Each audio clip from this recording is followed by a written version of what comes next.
Ingresamos así a este bloque formativo de nuestro programa en el ciclo llamado Creo en la Vida Eterna, que empecé a dar el domingo de Pascua y desde entonces todos los domingos.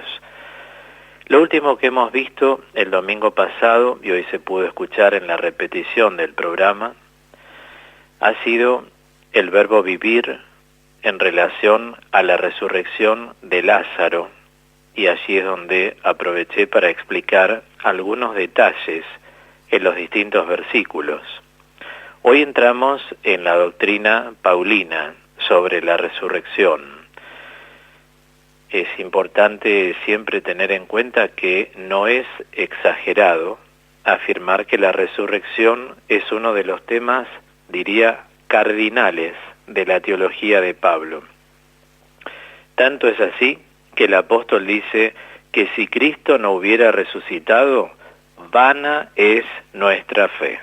O sea, directamente la fe nuestra no tiene sustento sin la resurrección de Jesucristo. Entonces, fíjense por qué digo que es uno de los temas cardinales. Cardinales proviene de cardo. Cardo significa gozne, como el de la puerta. Una puerta gira en torno al gozne.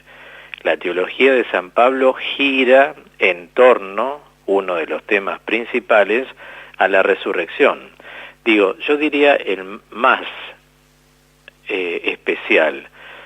¿Por qué afirmo esto? Porque justamente con estas frases, si bien hay que hacer una lectura siempre amplia para hablar del tema principal singularizadamente, no obstante, yo diría que se mueve en torno a esto, porque la fe es vana si Cristo no resucitó, es un argumento como para pontificar realmente la teología paulina. Además de que trate otros temas que son evidentemente de alta importancia, de alta jerarquía, no obstante la resurrección, yo diría hoy, es tema central de la teología de San Pablo. Con una notable, yo le llamaría particularidad, y ya vamos a ver por qué hablo de una notable particularidad, mientras que los evangelios sinópticos, el cuarto evangelio y el libro de los Hechos, hablan explícita o implícitamente de una resurrección de justos y pecadores. El apóstol San Pablo se ocupa en sus cartas exclusivamente de la resurrección de los cristianos. Esto lo quiero dejar muy, muy en cuenta, claramente, ¿no? Por eso digo, nuevamente, mientras que en los sinópticos hablo del cuarto evangelio, que es un evangelio mistagógico, retrocedo un poquito para que todos puedan entender. Nosotros en el Nuevo Testamento tenemos el evangelio, y a veces decimos pastoralmente los evangelios, porque cada uno tiene un agiógrafo, o sea, un escritor sagrado. Mateo, Marcos, Lucas y Juan. Mateo, Marcos y Lucas se llaman evangelios sinópticos, porque hacen una sinopsis. ¿Qué es una sinopsis? Es una visión de conjunto desde el nacimiento de Jesús, su crecimiento, el desarrollo de su ministerio por la Transjordania, luego la resurrección del Señor y la ascensión al Padre. En cambio, el Evangelio de Juan no es sinóptico, no es un evangelio tampoco monolítico, sino que es un evangelio que va tratando distintos aspectos relacionados al misterio de Dios, centralmente. No hace sinopsis de distintas cosas, sino al misterio de Dios. Por eso encontramos mucho sobre el Padre, mucho sobre la divinidad de Jesús, mucho sobre el Espíritu Santo en el Evangelio de San Juan. Y digo que no es monolítico. ¿Qué significa esto? Les explico. Monolítico significa que no empieza y termina en sí mismo. La obra de Juan a nivel evangelio comienza con el Evangelio y se complementa con la primera carta de Juan. Ustedes saben que todo el cuerpo juánico lo que se llama en Biblia Corpus Joannicum, abarca el Evangelio, las 3 cartas y el Apocalipsis.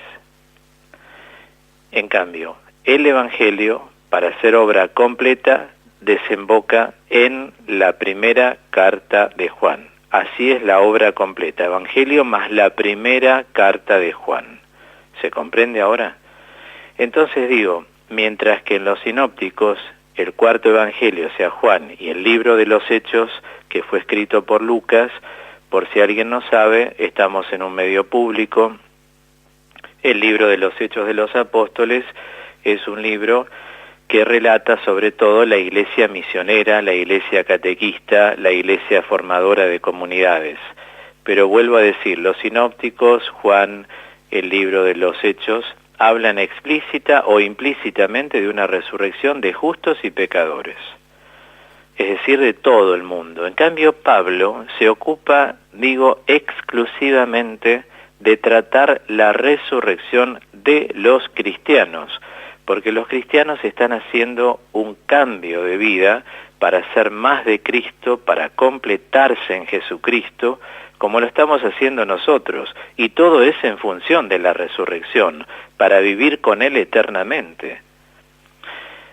Es cierto que de algún modo se ha querido, deducir de aquí que Pablo no conocería una resurrección de lo que él llama los impíos, pero lo pongo en condicional, no conocería, no que no conoció.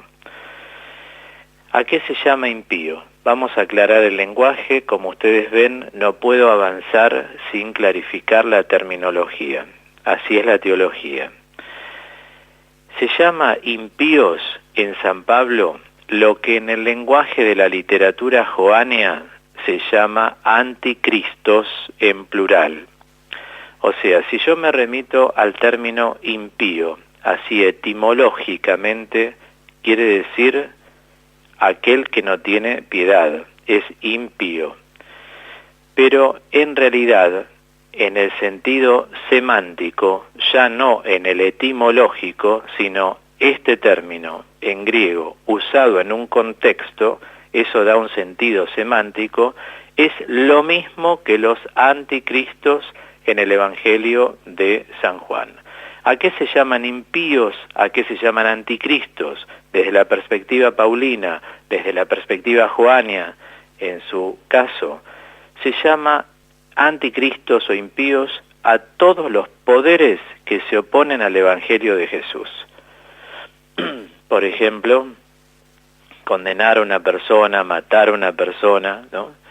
El odio, la rivalidad, el desprecio, antivalores, son anticristos esos poderes que se oponen a la explotación del ser humano, a la peyorización de la persona. A eso se llaman anticristos, a poderes que son manejados por personas, ciertamente. Ocurren en los trabajos, ocurren en los lugares donde la gente está, a veces en las familias. Hay personas que se sienten peyorizadas o rechazadas, ¿no? Bueno, justamente esto es lo que tenemos que entender, que Pablo, digo yo, no conocería una resurrección de los impíos. Sin embargo, lo dejo en condicional y ustedes a lo largo del desarrollo se van a dar cuenta por qué lo dejo en condicional. Pero sí quiero decir y aclarar que Pablo se dedica exclusivamente a hablar a los cristianos de la resurrección. Por eso tiene esto un tilde muy singular. Aún prescindiendo del libro de Hechos, ahí por el 24, versículo 15, creo que es donde Lucas le atribuye la persuasión en la resurrección de unos y otros, el valor de este argumento, se torna como un poco opaco. O sea, el texto se apocopa, quiere decir que el texto se hace sombrío. Entonces no hay suficientes datos en la investigación científica, que se llama exégesis, como para poder descifrar profundamente y dar algo como una verdad absoluta. En este sentido, de la investigación, o sea, de la exégesis, siempre se ha sido muy cauto, porque la palabra es el casco de salvación y la espada del Espíritu, como así las denomina bajo estas figuras el apóstol San Pablo. Entonces, digamos que los fariseos conocían probablemente una resurrección universal, no así los saduceos. Yo les comenté en algún momento que en la época contemporánea a Jesús existieron tres grupos muy fundamentalistas, unos llamados fariseos, otros saduceos, y los otros se llaman celotas o celotes, ambos términos son correctos. Los fariseos, dije hace poco, creo hace 2 programas, eran laicos y conocían toda la escritura. En cambio los saduceos, que eran sacerdotes judíos de ese momento, se basaban en la Torá, lo que nosotros llamamos Pentateuco, que son los primeros 5 libros de la Biblia: Génesis, Éxodo, Levítico, Números y Deuteronomio. Entonces, como allí no aparece el tema de la resurrección, los saduceos es como que no le dieron valor, por así decirlo, a nivel magisterio, pero sí los fariseos. No sé si se acuerdan cuando a Pablo el Sanedrín, que estaba compuesto por esta gente, lo quería condenar a Pablo. Y Pablo, para defenderse, dice: se me acusa por creer en la resurrección. Entonces ahí se trenzaron entre los fariseos y los saduceos, porque lo dejaron libre, él se fue, lógicamente puso el dedo en la llaga, porque era un tema que los separaba a estos dos grupos. Bueno, les cuento todos estos detalles porque es ineludible poder llegar al nivel de profundización al que estamos llegando si yo no les voy explicando parte por parte de las palabras que pronuncio. Es el único modo de poder llegar a comprender, aunando, asociando la terminología y los conceptos que yo les estoy proporcionando aquí en la radio. Ello, todo lo que digo, no obsta para que tengamos en cuenta que cuanto sigue, digamos, se refiere tan solo a lo que Juan llamaba la resurrección para la vida. Uno resucita para la vida, y la vida tiene la connotación del adjetivo vida eterna. Recuerdan que antes de irnos a la pausa les dije que hoy vamos a ver el texto más antiguo, recalco, más antiguo, que es el de la primera carta a los tesalonicenses, capítulo 4, versículos 13 al 17, sobre lo que estamos abordando en relación a la resurrección. Antes de leer la palabra, simplemente les digo que la temática de este pasaje le viene impuesta a Pablo por una preocupación muy concreta de sus cristianos de Tesalónica. O sea, estos cristianos, viviendo a la espera de una parusía aparentemente inminente, o sea, parusía quiero decir venida, parece que Jesús venía ya, no porque estuviera escrito, sino por la moción que hubo en la comunidad de Tesalónica, se les ofrecía como la hora del triunfo, vamos a decir así, y de la salvación ya consumada.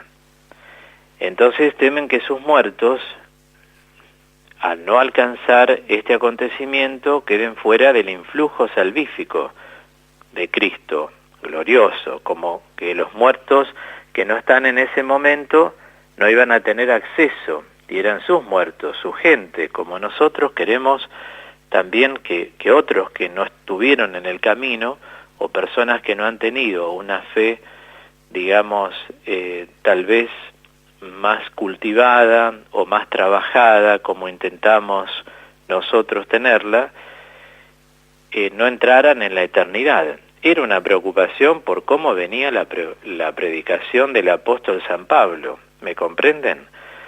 Yo ya les aclaré, pero estamos saliendo por 3 radios en simultáneo, AMs, y es mucha la gente que escucha, y estos temas yo sé que es como que subyugan, ¿no? No quiero dejar de volver a decir lo que dije hace mucho tiempo aquí en el ciclo.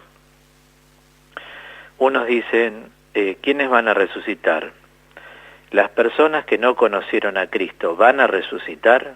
Antes de seguir, quiero hacer esta aclaración nuevamente. El argumento científico, teológico, es el siguiente. Todo hombre ha sido creado por Dios. Si uno es bueno, si uno es malo, si uno hace buenas opciones o malas opciones, todo eso depende del uso de la libertad de cada uno de nosotros. O sea, en todo ser humano la libertad se convierte o bien se pervierte. Tenemos dos caminos. Por diversos motivos seguramente habrá que evaluar cada caso. Ahora no vamos a entrar en detalles. Simplemente Dios nos genera libres de conflicto. Y nosotros en la vida nos vamos conflictuando. Hay gente que maneja mejor su vida, otros peor, otros se dejaron pasar por encima como una topadora, otras personas han luchado para tratar de encontrarle un sentido a la vida. Es decir, las opciones son muy variadas, eso quiero significar. Sin embargo, les expliqué que protológicamente, o sea, protológicamente, ¿qué quiere decir? A la luz de lo que podríamos llamar hoy la creación de Dios, basándonos en que Dios es el autor de la vida. Esto lo tenemos claro. La gente quiere tener hijos y no es que porque deciden tener, van a tener. Esto queda claro. Dios es autor de la vida. Dios es creador, o sea, nos crea, nosotros somos criaturas, y a su vez es el consumador de nuestra historia, porque Dios decide cuándo nos vamos. Esto queda clarísimo, esta triple concepción. Entonces, Dios crea al hombre, como dice el Génesis 1:26. Lo llama Ish y lo llama Isha en hebreo, que quiere decir varón y mujer. Crea varones, crea mujeres. Ahora bien, a todo hombre lo creó en función de tres caminos que dignifican y ennoblecen a un ser humano. Dios creó al hombre para amar, para la verdad y para ser libres. Entonces, si una persona que no conoció a Jesús, aunque hayan pasado por al lado los mensajes, pero estaba con la mente en otra cosa, la gente que tuvo al lado tal vez pudo no haberle dado testimonio, otros, al no estar con gente que está en el camino, también es como que escucha hablar del cristianismo como si fuera una doctrina filosófica y no un modo de vivir.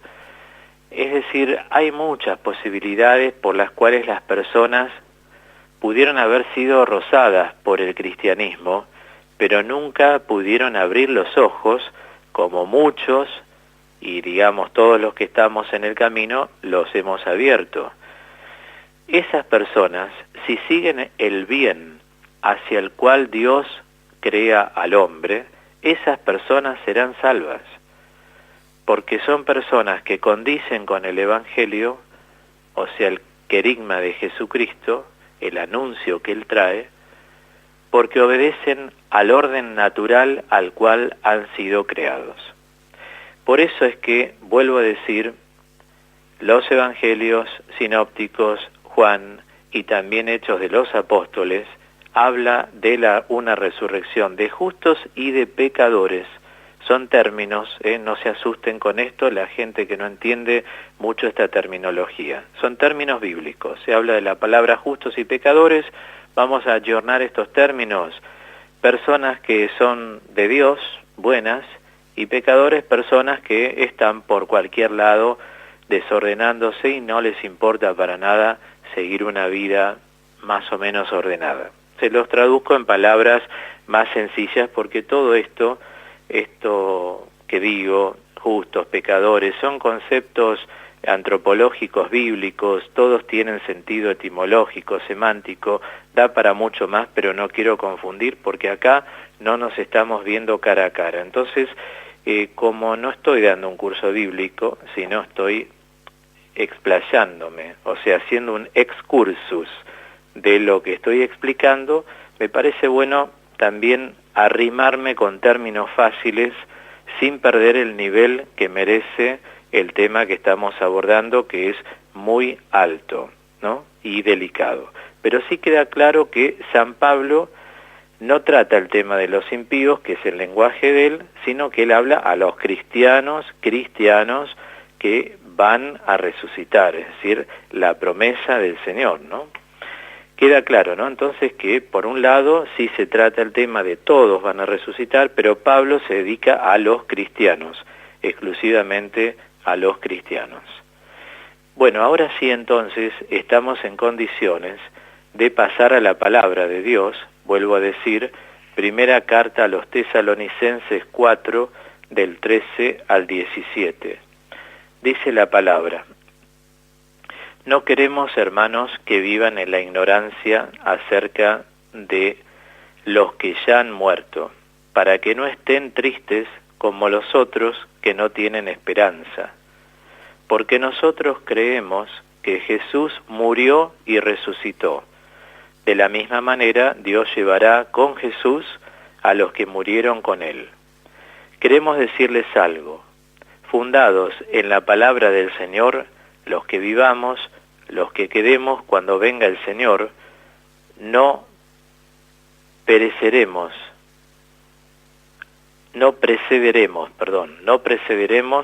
a los que hayan muerto.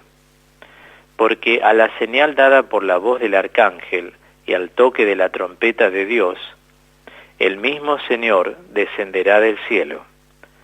Entonces, primero resucitarán los que murieron en Cristo. Después nosotros, los que aún vivamos, los que quedemos, seremos llevados con ellos al cielo, sobre las nubes, al encuentro de Cristo, y así permaneceremos con el Señor para siempre. Es decir, este mensaje es el más antiguo porque, lógicamente, para los cristianos de Tesalónica, ¿qué iba a pasar con los suyos, los que no han conocido a Jesús, ¿no? Y también hoy es un signo de interrogación para cualquier persona que piensa sobre su vida futura. Bueno, lo que quiero enfatizar es que el apóstol Pablo pretende salir al paso, de los que no tienen esperanza, como lo vemos acá en el versículo número 13. No queremos, hermanos, que vivan en la ignorancia acerca de los que ya han muerto, para que no estén tristes como los otros que no tienen esperanza. Es decir, quiere subrayar la esperanza cristiana, ¿no? Y para iluminar el problema, el punto, de partida, es la muerte y la resurrección de Cristo. La fe en esta resurrección, en la que indudablemente creen los destinatarios de la carta, debe hacerse extensiva a los que murieron en Jesús. Por eso, de la misma manera, Dios resucitó a Jesús. Habla aquí de llevará consigo a los que son solidarios con Él. Nos dice la palabra, ¿no? Nosotros creemos que Jesús murió y resucitó. De la misma manera, Dios llevará con Jesús a los que murieron con Él. O sea, siempre es con Jesús, llevar consigo a los suyos, a los cristianos. No olvidemos que el interés doctrinal gira en torno a una participación real de los muertos en el reino de Dios. Lo que preocupa a los tesalonicenses es saber si los que nos han llegado vivos ellos sí continúan su camino, pero aquellos que no han podido, también ¿qué pasa con ellos? Ellos son los que restan, digamos, y lógico, porque eran comunidades recién nacidas, eran personas que se convirtieron, pero también tenían sentimientos, y los nuestros, y nuestra gente, ¿qué va a pasar? Nosotros sí, y ellos, ¿no?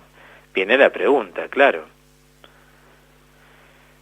Por eso la respuesta de Pablo quiere dejar fuera de duda que el hecho de vivir en el momento de la parusía no implica especiales ventajas.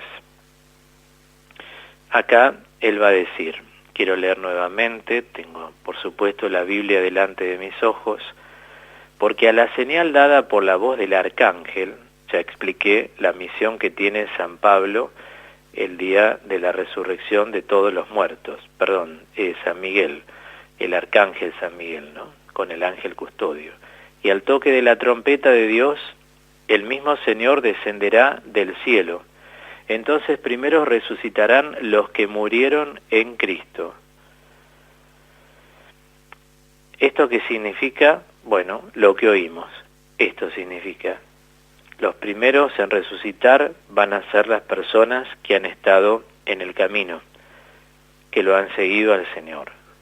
Igualmente, Dios no hace acepción de personas. Digo, los primeros, porque también el acceso es más directo. Los primeros porque son personas que están de cerca con el Señor.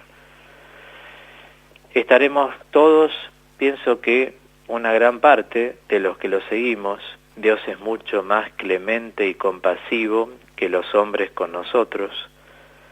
Dios no exige tanto, no va a ser una cosa tan exhausta. Nosotros, los hombres, tenemos que aprender de Dios a ser clementes, compasivos, lentos para el enojo y de gran misericordia, ¿verdad? Bueno, quise mostrar con esto entonces que ya sea los que estén vivos al momento de la gloria de la parusía y los que ya han partido, vamos a ser arrebatados a este encuentro, al encuentro del Señor. Esto es el consuelo, realmente. Por eso dice en el versículo 18, donde termina la perícopa, consuélense mutuamente con estos pensamientos. Es decir, la esperanza cristiana ofrece a los creyentes el consuelo.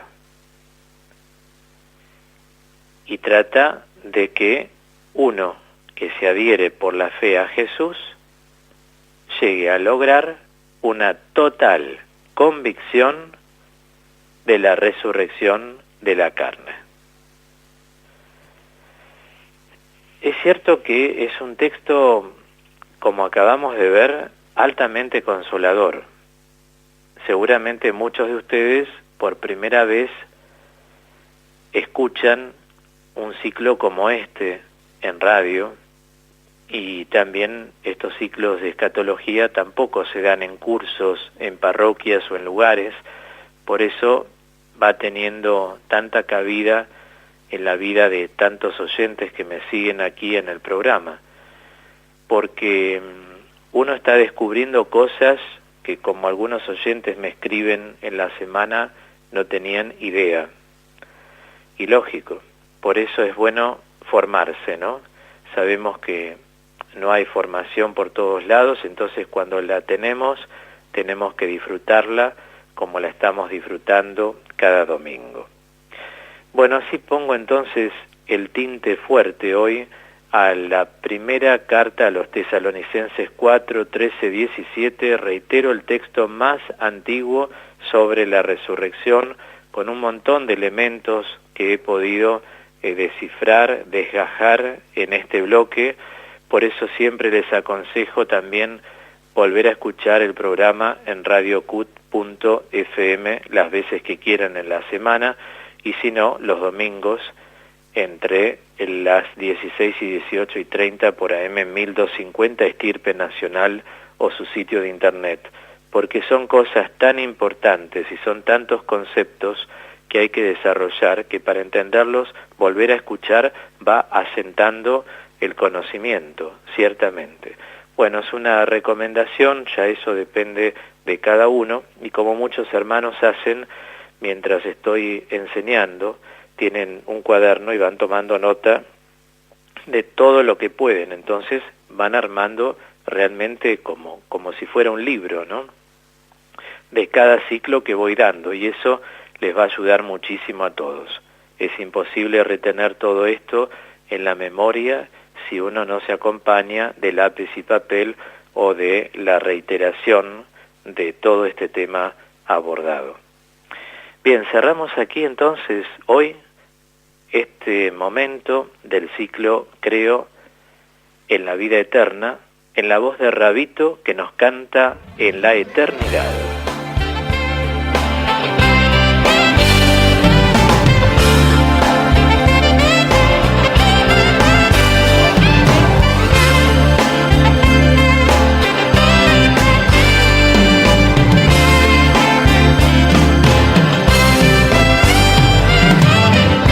Yo sé que tú me esperas con los brazos abiertos.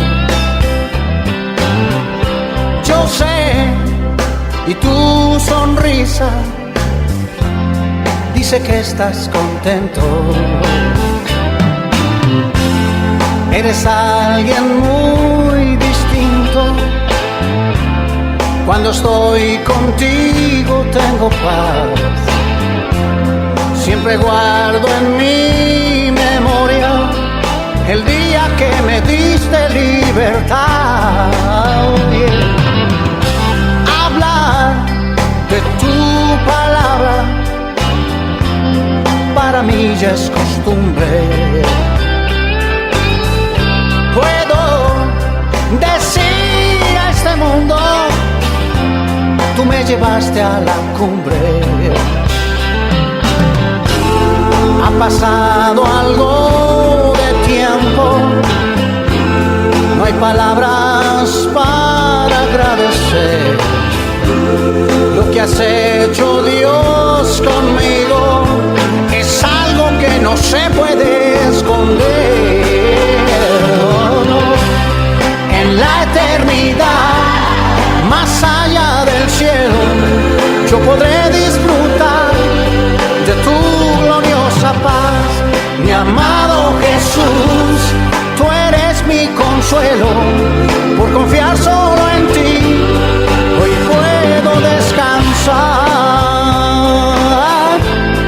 hoy puedo descansar en tu gloriosa paz.